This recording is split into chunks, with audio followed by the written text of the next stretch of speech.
This is the work session for Bella Vista City Council for May 18, 2026.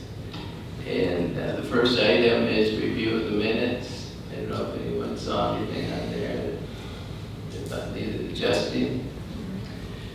Okay.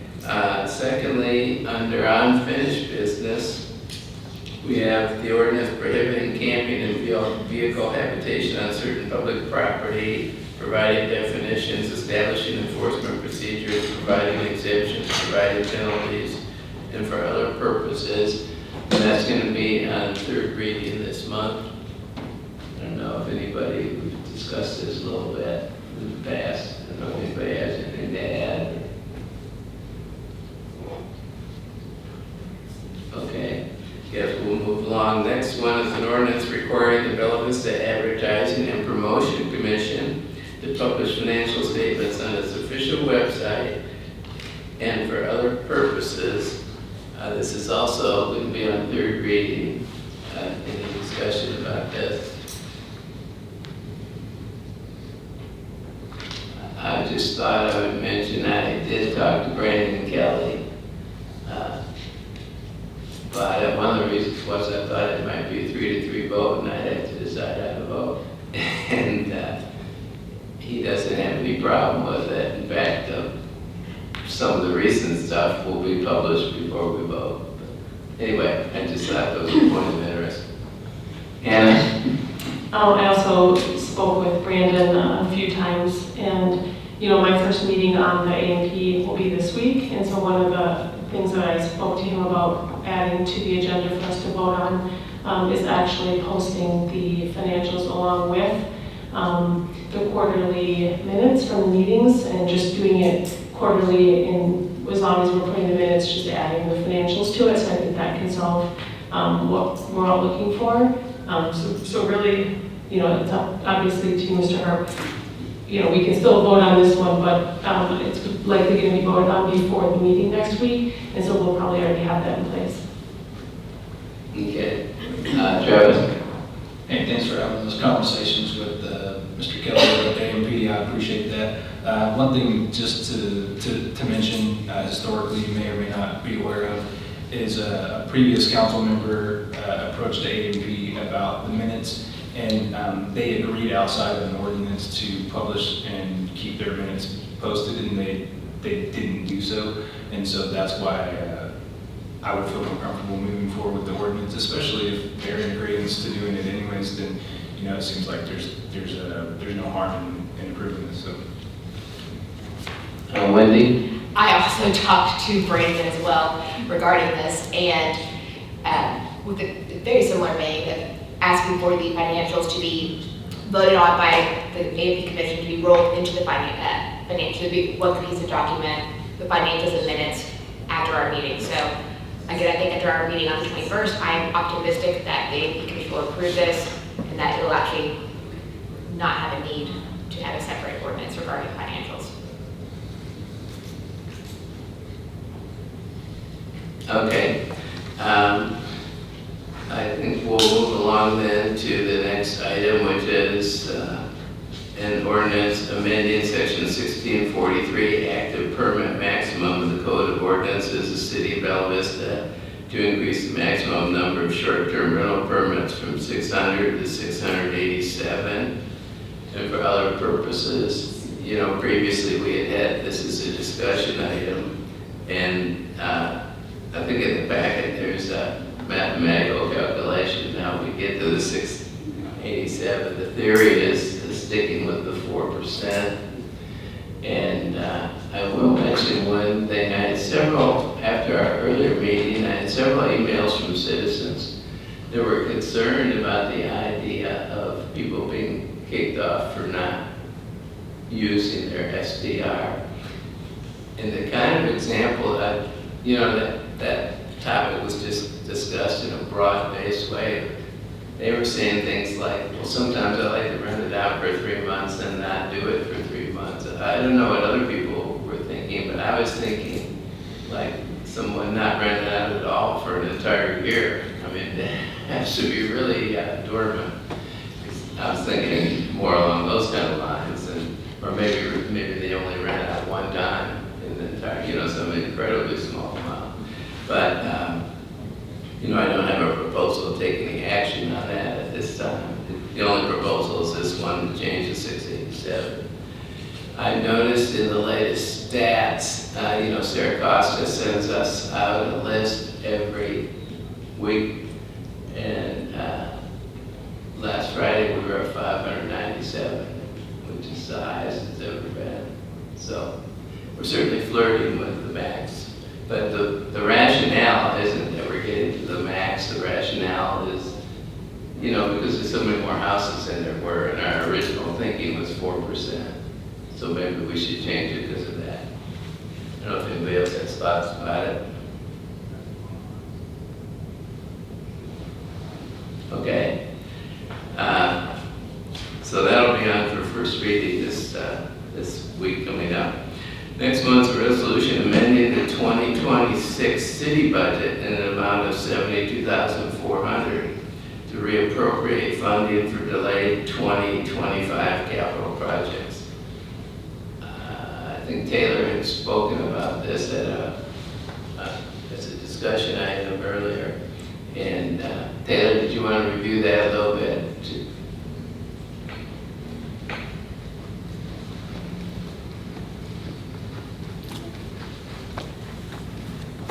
So yeah, nothing has changed since the work session from last month.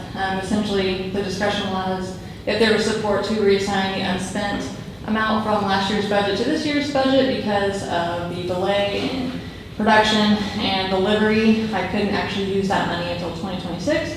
So 2025's projects are eating up this year's capital budget for me. But that was with the support of you all. If you want our projects to continue this year, if not, we can wait till next year. But due to the conversation held, it sounded like we were generally supportive of continuing the projects for this year, so that's why the resolution's on here as a formal item of this meeting. Could you review those projects for us, please? It's just the two. So we had traffic cabinets that had to be spent this year, and then the wayfinding signs for this year. That's the only thing? Those are the only two. Yeah, I think they added up to the 72,400, right? Correct. Yeah. So wayfinding signage is about 40,000, just right under, and then the traffic cabinets, that bill ended up being right at 32,400. So I'm just asking for the amount. Talking about signals, I think, do we have anything to say about the signal at Mercy Way and 71, In regards to, how it functions? do you mean like the timing or? Actually, I've been there a number of times, and when traffic is light, you still have a slow ability to turn left southbound to go on to Mercy Way. And I would suggest that you ask the DOT to go from the green light to a flashing red light, meaning they have to stop, not just caution, but have to stop. That would allow them to turn left if there's no traffic coming. And a lot of times there's a line of cars wanting to go east on Mercy Way that can't go, but there's no traffic coming from the south. So you can adjust those things many ways, and that would be one way to handle the off times when traffic is lighter, but make everyone stop to make it a safe intersection. So I have two responses to that. One, we had a request like that. Similarly, actually, Mr. Harp asked me to look into that last year, the year before. And DOT said no, they would not allow that due to the site distance that's allowed at that corral area on the northbound lane in that area. There's not enough site distance for the people turning left on the Mercy Way because of the site distance on the oncoming northbound traffic on 71. So they said no, but we did. My second response is we actually just completed a Mercy Way, an entire 71 timing study, and so they've all been adjusted to the current daily trips that we have in there. So those are actually up to date as of last month, and current timing signals for the current traffic that all of the 71 intersections are experiencing right now, except for McNally. McNally's technically over capacity with the amount of daily trips that we're having, but it's at the best case scenario we can get away with the current signal that's there. So the answer would be no, that we can't make that adjustment on. I already asked last year, and DOT said no. There's not enough site distance for the oncoming traffic going north. Yeah, I remember when they first did that, Jim Wozniak complained about it, and they shut him down right away also. That was when it first happened, yeah, and he was the... So it's a site distance issue that they say for that speed through there. Yep. It's because of the oncoming turn lane. That's But the site distance is problematic because of the oncoming traffic turn lane. In the northbound I traffic. mean, if there's a turn, if there's a left turner both ways, it cuts down, that's when I'm only talking about left turn going south. Yeah, you can't see the oncoming traffic if there's people in the left turn lane. That's Arkansas. Yeah, the left turn going north hurts your, the amount of feet you have vision-wise. That's why they won't do it. So, There's not very many, well, there will be more cars. but I know what you mean. Once while you're there, there's nobody around, and they, you know. I'm there a lot, and I sit there, wait, there's nobody coming the other way. I've seen people go through it, I have not. Okay, well, I think we're all set on that. Thank you, Taylor. Next one is a resolution approving the mayor's appointment of Nathan Forrest to Planning Commission Position 3 for an unexpired term ending March 1, 2029, created by the resignation of Jack Wagner, and Nathan is here. So appreciate your coming. And we had, I think, 3 applications for this, and he had a really strong background. Okay, next one is a resolution authorizing the mayor and city clerk to enter into a 3-year lease contract with Stronghold Data LLC in an amount not to exceed $62,000, $18,613 per year for a TIPS USA cooperative procurement agreement for the lease of Dell computers and associated equipment. And John Mokel's here to explain it. Good evening. Yeah, this is routine business at this point. We've been doing at least like this for approximately 8 years now. So every year we have computers that are 3 years old and have to be refreshed. And also we have computers that are 5 years old that we purchased that are, some of those are going to be replaced with this lease as well. So that's the intent basically, is just to refresh the old computers. Travis? I'm sure you've done your due diligence on this, but just for peace of mind, how much are we saving by leasing them versus if we own them?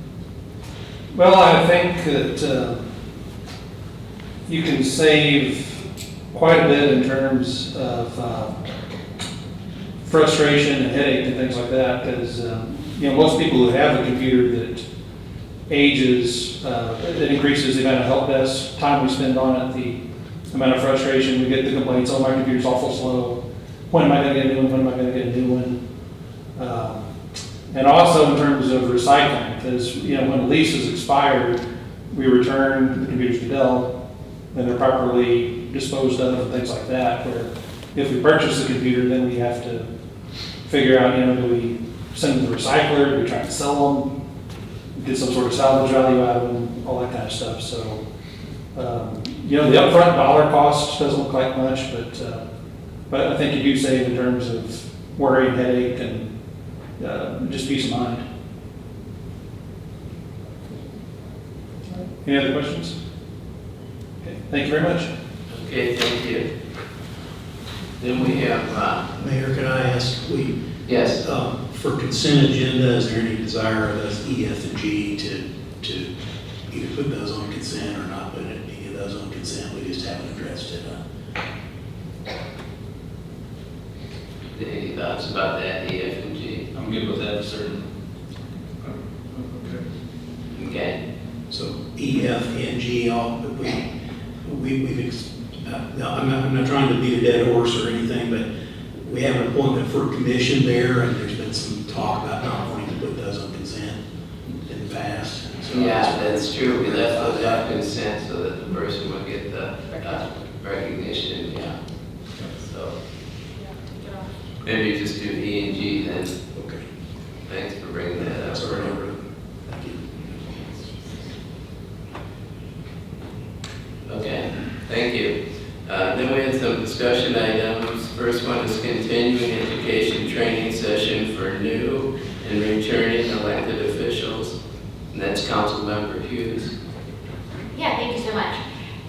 Just knowing that other cities in our area, I know Fayetteville requires their newly elected members of council, mayor, clerk to attend a training session. We had offered ones, which was very nice, but having a required one, I think will really help get people in place in those new spots. But also, on top of that, I know that laws change, things change, and having a refresher, maybe, I don't know what y'all think, but every 2 years, where the entire council, mayor, clerk, maybe it's attached to a work session or another meeting, instead of having a special meeting, just have some continuing education about decorum, about FOIA, about things not to do, things that are best practice. Are there any thoughts on this? As a general. I think Taylor, didn't Taylor, I think you offered, there was some kind of training class that was available a couple years ago at least, I think. The planning commission does it. Is it every Okay. year? I do planning commission every year, and city council typically when there's due. Correct. We've done, I think you and I sat together, and we both got elected at the same time with Jason and for the newly elected. Cassie came in, Taylor came in, and they all can give us a little rundown as in, before we were actually in office. But I think maybe having refreshers for all of us, because things do change at the state level all the time that impact us, and I want to make sure we are doing our best job to be on top of it. Shay? I like that idea. I think every other year sounds good. I think annually might be a lot. Would, does the municipal league offer something like that, or how would we? So I reached out to them. They offer trainings online that you can attend. If you happen to attend one of the AML conferences, they have all those beautiful breakout sessions that you can attend. That's if you're able to attend, or if you, on your own, go and sign up for these things. I did ask if they would ever do a regional, hey, come up in the NWA region, and maybe we could all attend one together. They're busy. They're busy folks. Travis? Yeah, I just don't like the mandatory part, because if you mandate training and someone doesn't attend, and is it punitive in action? So I think it's a phenomenal idea to offer training, but to make it mandatory I'm not sure that's something that I could support right this second. I believe the league offers every other year after the election cycle, training classes at the January conference. They do, but you have to be able to attend. And so if we have people on council who can't attend for whatever reason, work, family, weather, family sickness, this is an opportunity that we could all have a little learning and education refresh, because I think we all desperately need it. Just thoughts. So I guess what we do now, Jason, you kind of got together with the new counselors and told them about FOIA and a few other things. What I've done the last couple of cycles, when we had new members elected, before they took office, in that December, after we found out the winners, we invited them all to come in, an invitation. And I would give them, and y'all were there, you know exactly what we talked about, just how the agenda works, how the basics of FOI, how to be careful with your email, what all we can do for you, there's some basics on process and procedure of the council, those sorts of things, and answer questions, because there are questions, obviously. And then I know that Taylor would present a zoning and planning informational session about all that, and answer questions about what they do. And then really, I guess anybody else in the city could also come in and talk. I don't remember. Cassie did. I think Cassie talked a little bit about how the communication part worked and all that. So it's always kind of been a Q&A and sort of a thing, but I also wanted all of you to know, if you have something you want to propose, you shouldn't have to wait 90 days to kind of get a feel for things. You should know immediately how to do something if you want to do it. You've been elected. So we started doing that a couple of cycles ago, and I think it was helpful. Whether we need to do it on a continuing basis, I think probably the staff could do that if that's something council wanted to do. If you're already elected to office and we have multiple members of council, that's going to have to be a public session rather than a meeting in the office. So the benefit, or if you want to call it that, or we could have a very small meeting with just a small group, and then have to be open to the public, just so that we can just be a little more informal, answer questions, and you can get together and talk a little bit before you take office, because obviously there are rules about that too. So, which we talked about during that training. So, Wanda, did you? Yes. You and I talked when you took your position. I think we met. Maybe I don't Right. recall. And there are clerk issues as well for new council people. I would see there would be value in the returning council people meeting the new elected. There's just a lot of different things important. So that's what we've done in the past.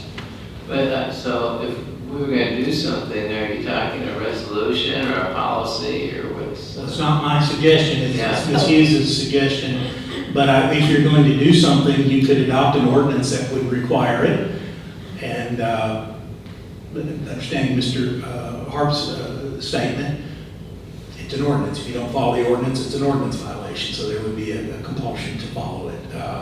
You could pass a resolution and say that they'll be offered, and suggesting that members attend, but not requiring it.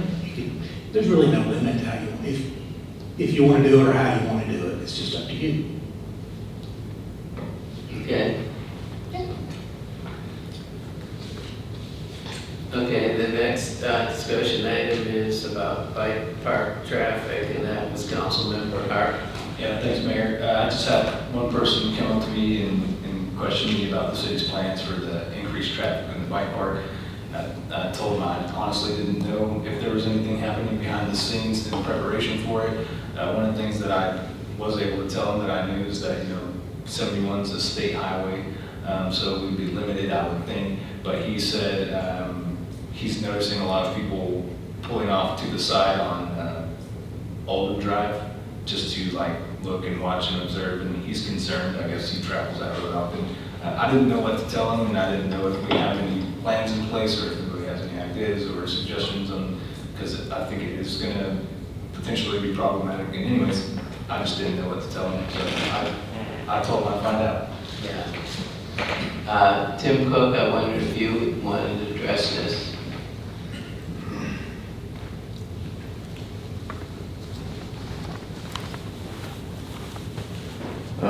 As far as the bike park went, you know, they had their soft opening this last weekend. They actually provided vendor pay for us to work the light with that. That was for all 3 days, along with the bike race that we had. We never had to manually operate the intersection at any time during that. So we worked it Friday, Saturday, and then they canceled our Sunday. So the volume of traffic that we saw into the bike park was easily managed by the traffic light in its own operation. Now I know we have a very larger race this coming weekend. We'll see a larger influx, but we're going to also be there again, so we'll be able to report back to you about what we see and what it occurs. As far as Oldham, I hadn't had any reports about people pulling over or causing any traffic hazards, but we can address that with the laws that we already have on the books about people stopping and standing in the roadway. If it becomes a more major problem, if we do see statistics like that, you know, we can move with some, where we've done in other places, some no parking signs also, where that can also add us another statute in for addressing upon it. So that's all I see right now is that the traffic that we're seeing out of the bike park, again, is just open, but I can't report how we handled this weekend. We didn't have to interact with it at all. Again, we'll see a lot larger influx. We'll have 18 of our officers out just working spots for the bike race, not counting the ones working the intersection of Mercy. So, Craig? You say 18 officers are going to be working that event? yes. Singularly, that one event, 18 officers committed to that? Yes, this event, and it'll be vendor pay also. And Because this is a concern that I had a year ago. I didn't beat this drum. I was the only one that showed up to the planning commission meeting when the planning commission was talking about this. And that was my concern at that time, was traffic. And ironically, there was 5 kids lined up today when I was coming home from work, lined up to cross to Oldham across 5 lanes of traffic. I mean, I have been so concerned about the traffic. And then, because we're gonna have a circus 6 months out of the year, you know, every single weekend is gonna be a this or a that. And my concern is that everything's funneled down into that one intersection. And then you're gonna have people trying to cross the road at Dairy Queen or just jumping across 5 lanes of traffic. I don't know how we're gonna do that. And that was my concern then. And that's what the question that I had to Blue Crane, all of those was, I mean, they've got a walkover on 8th Street in Bentonville. They're building a giant oval out there in Bentonville also, so I know they can construct something to put the bike traffic either over or under, and nobody wanted to talk about it. So here we are, and I guess we're just gonna find out, you know, the hard way. You know, I don't know if it's gonna be fatality, wrecks, you know, whatever it's gonna take, but 71 is gonna be, I think it's gonna be a nightmare. I mean, I hope I'm wrong, but I don't know how we're going to, every single weekend, if there's an event, and we're gonna have the one light, you know, in the middle, right smack dab in the middle of town, that's gonna be manually operated. I just don't know what that traffic is gonna look like. I don't know how the police have anticipated the influx. I was asking for a realistic traffic study at that time too, because I don't think, you know, you've got people that have day passes to this bike park. It's a 240 vehicle park or parking lot. What if you have 100 people with a day pass? Where are those other 120 cars gonna go? Or 140 cars gonna go? Or 100 cars that are waiting for a parking place? We're gonna have a problem. I mean, that's my concerns, and I'm not saying you're doing anything wrong, or anything like that, but I have been really concerned about this, and I've had multiple calls, people asking, how we're gonna handle, people coming down, how are we gonna handle novice riders, children, they're gonna be riding on our streets. How are we gonna navigate that? So there's a lot of concerns, getting into this whole thing. And I think we kind of walked ourselves into a corner in this whole thing. I hope we're wrong, but the infrastructure was not there to begin with, and that's what I was trying to get in place, something to get access. And so I just don't know how we're gonna take everything through one signal light without having traffic backed up to, Reardon or whatever. And again, the concern that I had was anybody traveling northbound, if we have an ambulance and we've got a pile of cars waiting to turn left and everything's backed up, I don't know how you're gonna have emergency services coming down because you can't go on the right side because of the pylons, you can't go in the middle because there's an island. So these are all things that I've asked and nobody wanted to talk about it. So we'll see how it goes. Well, to clarify, the 18 officers, I think a lot of those are at different crossings. It's a race. And yeah, right now there's races that leave out of Bentonville. We have all kinds of officers working at those crossings. I don't have a problem with I mean, it's, Yeah, I think we're talking about two different things. yeah. So, I mean, with the bike park, I think initially what we saw was we didn't have really a traffic issue on that. Now, the major races that we have, right now we have 4 during a year. This will be the largest essentially race that we have, and that's what I was mentioning, that this coming weekend, we're gonna have 18 officers out on Friday, 18 officers out on Saturday, and then it'll be scaled back to 5 on Sunday to support that race. And one thing you said, Tim, vendor pay, they're paying for those officers to work, the taxpayers are not. Correct, that's exactly right, and the same as working that intersection, and it's 2 different vendors that we're dealing with. Chief, is that pay adopted by ordinance, and how old is it? I would imagine that the police charge, like the fire department charges an hourly rate, or? It's not adopted by ordinance, Okay. so what we came to is with our sister agencies, we're essentially, you're not trying to poach from other entities. We've agreed on an hourly wage, and then also we work with the mayor and about when we do vendor pay, because one of the problems that you would run into almost in any organization is that if someone has vacation or they take off and we're requesting to get a bulk of our manpower in there, it wouldn't be a time and a half. So with vendor pay, whether if you're off or not, and you don't reach your 40, you still get the vendor pay, which is double time. So, and I understand your concerns. I feel a lot of phone calls about concerns about public safety, people on roadways, and all I can do is always report to the statistics that I have.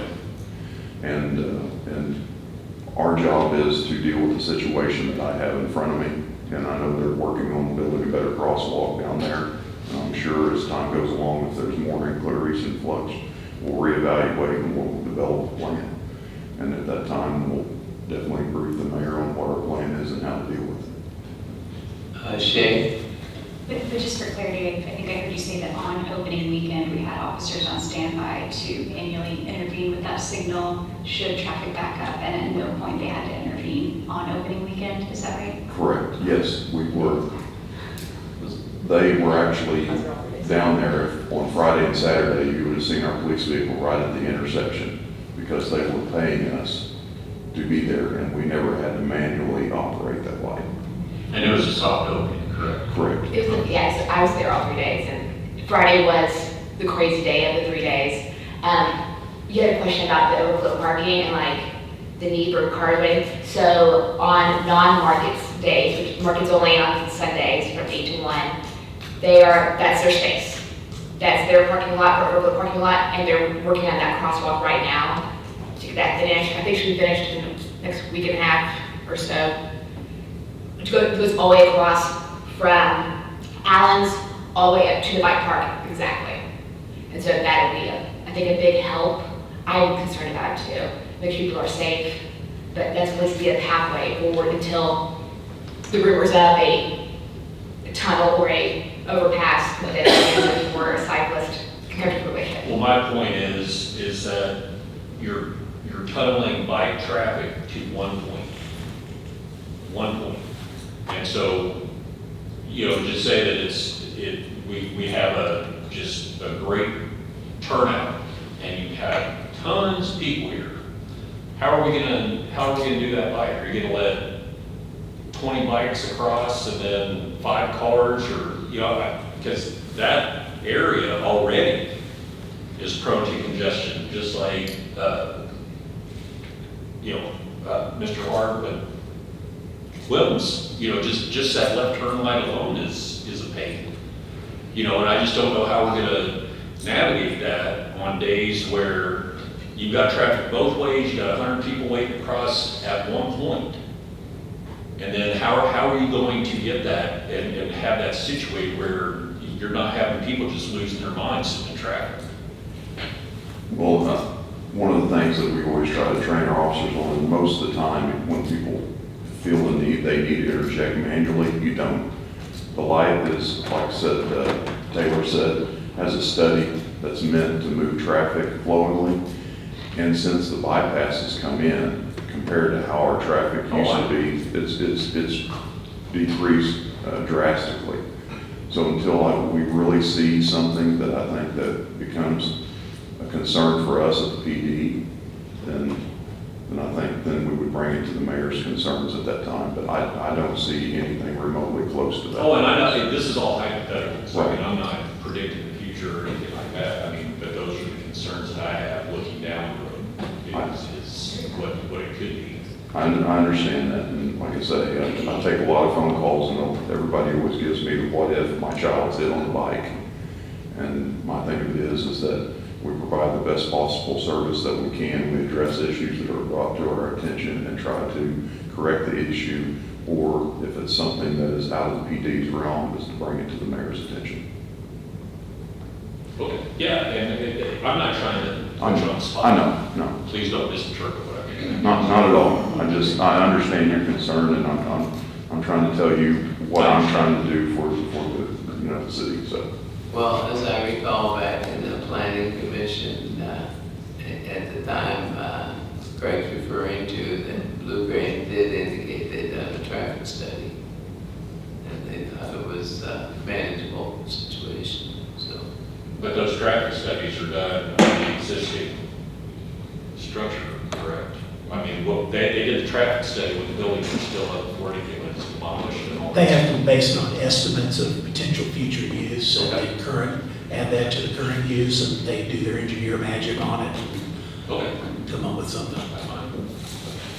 Well, thank you, Tim, that was helpful. The next discussion item is construction permit fees, and that's council member Hughes. So also talking about Oz Bike Park, so I had a resident reach out, and with a rumor they heard that Oz Bike Park had paid $0 in permit fees, and I thought, well, surely that's incorrect, because that'd be crazy. And so I reached out to Taylor, and she was able to confirm that they had paid, at least a real cursory search that she did for me, at least $68,000 in permit fees. So it was a relief. I was going through the list though, and there was one that had a building permit fee for the part of the lift. And the original, I think, total of the fee was about $22,000-ish, and there was a fee reduction by the mayor of about $17,000 on it. So they paid about $6,000 instead of the full almost $22,000 on that one. And I was just trying to figure out, because I know that I don't think money is an issue for the particular company at hand, and it's not like this is a hospital or a new library or a fire department. So for the community goods, it's a business. So I was trying to figure out a little understanding of why that would have been reduced. Okay, yeah, the permit fees on this particular project, on the building itself, the building permit fee was $8,020. The impact fee was $50,160. The surcharge fee that goes to the state, that's $1,000. And the plan review fee was $100, which is too low. We didn't have our, since then we've changed our plan review situation. Now on the bike lift, which is what you're referring to, the impact fee was $2,098, so it's much less than the other impact fee, and that's because it's based on square footage. Even though the bike lift's very dynamic, it doesn't have square footage like a building. The plan review fee was $2,619.81, and that's because we had changed our, quite appropriately, had changed our rules about plan review, because it is a pretty significant review. And the surcharge fee for the state was $1,000. That's always the case. So there's a mathematical calculation of the fee on the bike lift, or on anything. And our permit folks did that calculation. Came out to $17,000 and some dollars. And Blue Crane, I guess I would say, protested that. And the thing about the permit fees is, well, I had, Jason involved, giving me some law and whatnot, and the mayor can waive a permit fee or even make it zero. But the thrust of the argument was, this is an expensive structure, but it's not. If you would build a building that was as valuable as that structure, your permit people will be going out many, many times to, do electrical inspection, do a plumbing inspection, do all kinds of different inspections. In fact, even on a house, our people end up going there a number of times, and maybe the total fee is $2,000, $3,000, something like that. So one of the theories of a permit fee is it has to be consistent with how much work is done. Well, in this case, and the reason Blue Crane pushed back on it, in this case,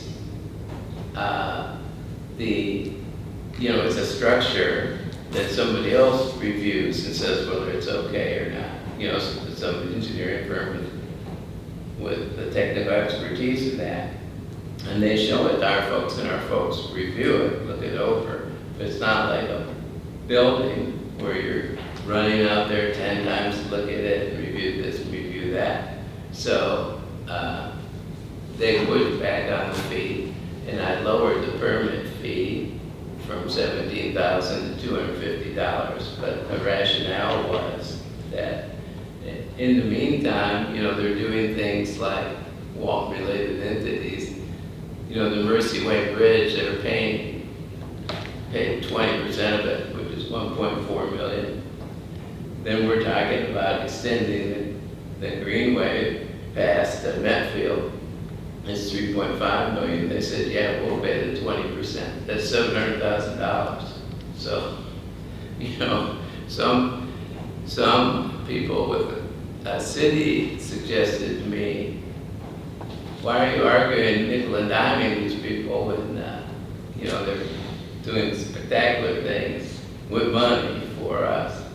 But, the main thrust of it was, well, first I thought they paid some really significant money on the building, particularly the impact fee of $50,000. And just the fact that we didn't review that like we would a building. And, it was relying on the expertise of others to say that it's okay. So that was the thrust of what went on. And I was comfortable with it and thought it was, it's one of those things where some people would say, oh, that's fair, and other people would say it's not fair. And, it's subjective, but I was comfortable with it. How did you come up with that number? Well, they wanted it to be zero, and I Yeah. said, I don't want to do zero. Yeah, it was reduced by, 16,920 It was quite a bit. dollars 10 cents. This is very specific. Yeah. So what was the formula that created that, 10 cent, what came up, how did we get that number? The 250, it wasn't a percentage or anything, it was just, I just didn't want it to be zero, I wanted it to be some significant number, so. Sweet's made, sorry, I'm Yeah. not trying to be obtuse.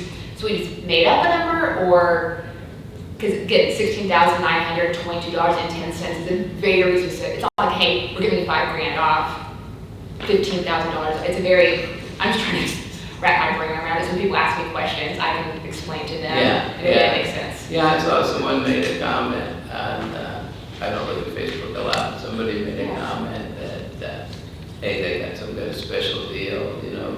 I didn't view it that way, I viewed it as an unusual item, and,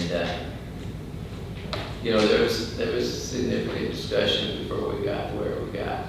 But there's no reason of why we have that particular number, and not like around like 5,000, 10,000, $16,920.10. It's just a very oddly specific. Yeah, well, the original number is a calculation. Okay. The permit person actually has a, you know, you just take, it costs X dollars, and then you do the math, and it comes out, that's where that comes from. But that's my point, item, with that kind of value, the project valuation on the list was like 8.2 million and some. If that was a building, we'd spend it, and so it comes out, the permit fee should be 17 grand. If that was a building, we would have spent a tremendous amount of time looking at that building. You spend pretty significant time just looking at one house, really. So, I mean, the time and effort wasn't really in the vague vicinity of that, really. So that's why what was done was done. So, but I feel like, you know, one thing people have to realize, no matter who you're dealing with, they're human beings and they have human type emotions. And, you know, they would naturally have a feeling like, we're doing a lot of stuff for you, and then we make big bucks on this building, and now you're not being fair to us. That's the feeling that we have. In fact, you're being clearly unfair to us. Travis? Does anyone at the city even, you know, certify or able or have the expertise to go and inspect this lift? They can get a special inspector, because like a type ride.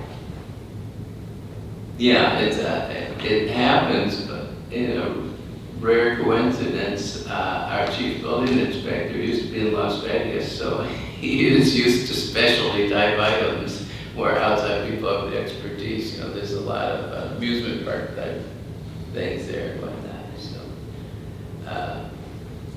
he's familiar with the process.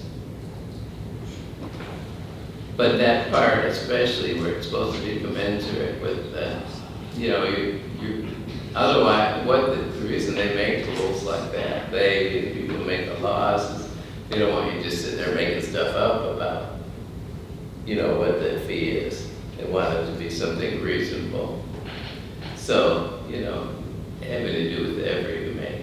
So, and I felt, and we had all these other fees, you know, as you said, we still got almost $6,000 on that particular item, and 59,000 some on the building, so I didn't feel like, you know, they were skating or anything. It's a pretty fair amount of money, really. So that's the story. Anybody else have a comment? Anna? I can see it both ways, and I understand, you know, when you're in a negotiation or in a partnership, you know, you want everybody to win, right? Everybody wants to feel like they've gotten what they wanted.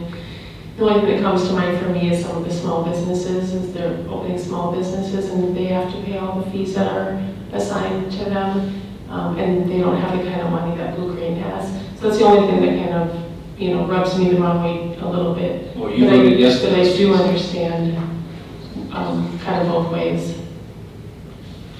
I'm sorry, Travis? The council adopted those fees and you voted yes to them, so you were responsible for that. The impact fees, yes, we will, as a No, council. business license fees, the fees that small Yes, businesses the have. to pay. $25, yes, Yeah. we're not talking about $25, we're talking about Yeah. permit fees, totally different thing. The council adopts those, not the mayor. Yeah, I don't understand your point, but thanks for interrupting me. So it's just one of those things, you know, it's also, you're dealing with somebody who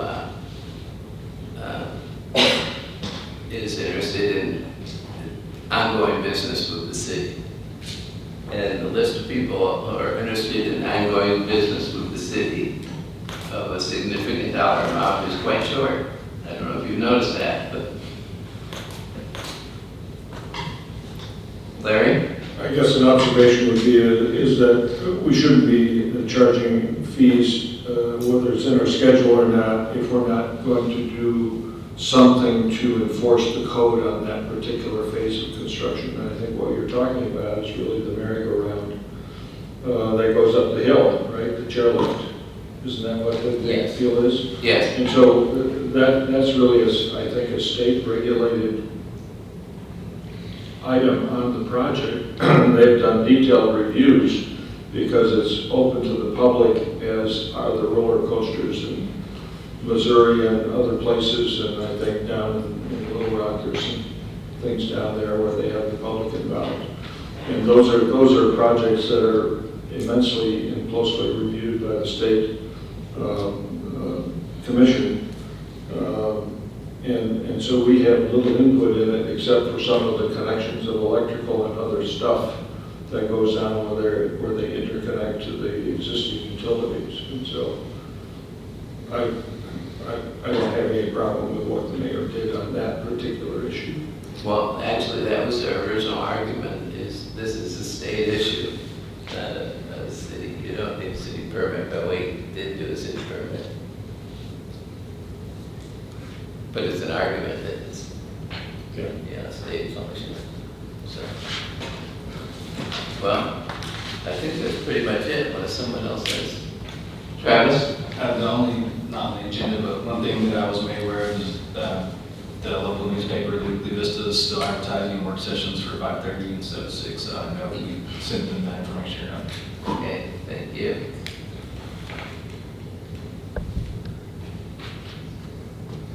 Yes, sometimes it takes, I'll mention that, I think we noticed something before where it was listed.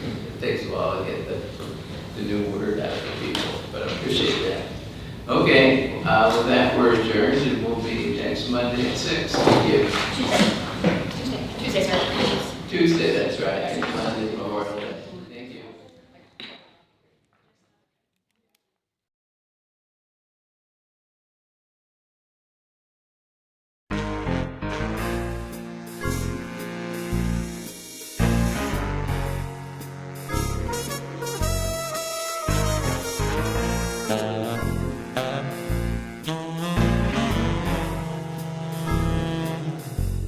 Thank you.